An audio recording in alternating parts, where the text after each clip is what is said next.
All right, and I wanted to. We had talked about Dominion. Was there something that you wanted to discuss about Dominion? I understand that perhaps you've examined these machines. I know for us, we can't get Dominion to come in and testify. And one thing that I would like to do is examine the machines to understand, because my belief is that if we could look at the machines, if we could examine their software, we'd have a good idea then of whether all this stuff is true or not.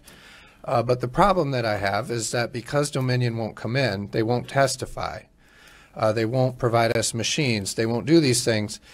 It's hard for me to wrap around this Dominion theory because basically we're going off of what people are saying and we're hearing nothing from Dominion.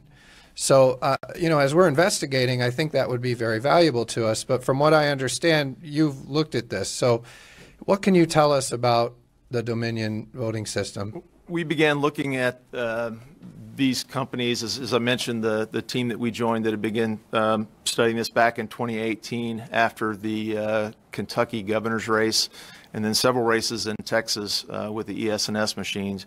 We really started looking at the lineage of these companies and the code to the software, and they really seem all go back to Smartmatic, or SGO Smartmatic. They do have licensure agreements between Smartmatic and Dominion, between Smartmatic and ES&S, which is another major voting machine. And really the core of these voting systems are rife with vulnerabilities. I was an information warfare officer, so I looked at ways to penetrate, defeat, and corrupt other systems, whether it was through electronic warfare, through other means. And these systems are highly vulnerable to penetrations at multiple levels throughout the system. The easiest way and the most discreet way is USB drives. In classified systems in the military, I worked with both secret and top secret and other special access programs. All those machines had the USB drives deactivated. You could not use them just because of the critical vulnerability. These machines all work off of USB drives, and so we've found in dealing with Pennsylvania and in Arizona, there is no control, there is no chain of custody in the USB drives. Workers can stick a USB drive in. We could stick a USB drive into any of your laptops. You don't know what's on there, and you can change software, you can change operating systems with the USB drives. And the core of these systems is manipulability. This is the operator's manual and the implementation statement for 5.1. One of the myths that has been propagated even by the director of CISA at Homeland Security, which is the Cybersecurity and Infrastructure Security Agency, is that, well, these machines are not connected to the internet. In the operator's manual, there's a whole page of references that show you how and when to connect and what selectors to connect to servers and to routers, so it is connected to the internet. That's how you get election night reporting. That's through another company called Clarity Elections. They provide early reporting to the news media. Matter of fact, as I was looking at one of the counties where I saw the spike, I believe it's Oakland County. I was going to the Oakland County, the 2020 elections results, and I clicked on the elections results, and a warning flag pops up to the right side, and it says, "You're leaving this domain. You are going to clarityelections./mi." So the information for the counties in your state isn't really maintained or owned by your county and state, but rather a corporation that's owned by SOE Software and Scytl, SCYTL, which is a Madrid, Spain corporation. It went bankrupt in May of 2020 and was purchased by another UK registered company. So we've recently found, and we're digging further, that there was a $400 million financial transaction to Dominion Voting Systems in October, 1 month before our election. We're digging into that, but we know through some of the leaked information from the Panama banking system that SGO, Smartmatic, and Dominion both share a physical address in a small building in Barbados as registered headquarters. So these companies share licensing agreements. They share a common core of their DNA is the code, is the software. And I'll be happy to provide you an electronic copy of this operator's manual. And when you read through here, and you can see all the options that administrators and operators of these systems have, like some of the previous witnesses mentioned, they can assign, they can vote blank ballots, they can delete data, they can they can mass adjudicate write-in ballots. And so it is designed to be inaccurate. It's designed to, if an individual or a team of individuals had a malign purpose, this would be the tool that I would want to use. Can I ask you, Colonel, tell them the history of Smartmatic. When did it start? Where did it start? Smartmatic. And what was it developed to do? Smartmatic was designed, developed in Venezuela.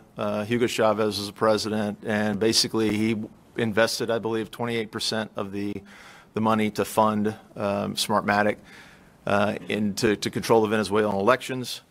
I personally debriefed the son of a Cuban intelligence officer who was at dinner with two of Hugo Chavez's relatives when Maduro's election was in question due to the populist uprising in Venezuela. And they told him, the son of the Cuban intelligence officer, don't worry, it's guaranteed.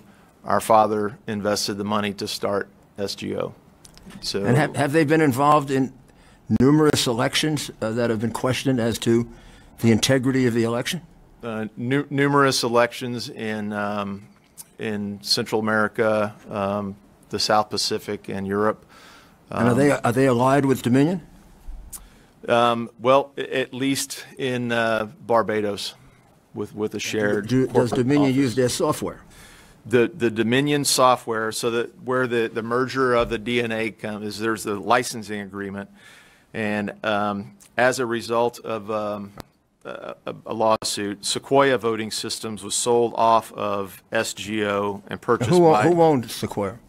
SGO Smartmatic owned Sequoia. They sold Sequoia Voting Systems to Dominion Voting Systems, and they also purchased Premier as a result of an antitrust. So all of the DNA and the code and the software in these machines are very, very similar.